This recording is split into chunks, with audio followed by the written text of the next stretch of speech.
Alamat ng Sampalok. Noong unang panahon sa isang malayong baryo, may isang matandang babae na kilala sa tawag na Aling Iska. Siya ay masungit, matapobre, at ayaw makihalubilo sa mga tao. Sa harap ng kanyang bahay ay may isang malaking puno na hitik sa bunga. Ito ay ang puno ng sampalok. Ngunit kahit marami itong bunga, ayaw niyang magpamigay kahit isa. Isang araw, may isang batang lalaki ang dumaan at magalang na nagpaalam.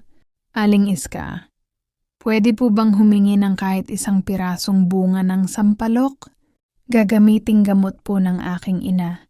Ngunit galit na sinagot ni Aling Iska, umalis ka rito.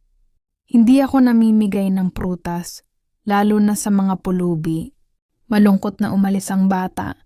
Kinagabihan, isang mahiwagang matanda ang nag-anyong pulubi at lumapit din kay Aling Iska. Humingi rin ito ng bunga. Ngunit tulad ng nauna, pinalayas din siya. Pagalis ng matanda, biglang kumidlat at kumulog. Umuga ang lupa at lumiwanag ang langit. Nang bumalik ang katahimikan, nawala ang bahay ni Aling Iska at ang puno ng sampalok ay naging mas matigas ang balat at mas maasim ang bunga.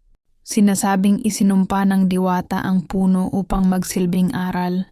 Ang kayamanang hindi ibinabahagi ay nawawalan ng saysay. At si Aling Iska raw ay naging isang duwending nakatira sa ilalim ng puno, pinagmumultuhan ng sino mang sakim. Kaya hanggang ngayon, ang bunga ng sampalok ay maasim, paalala sa pagiging sakim ni Aling Iska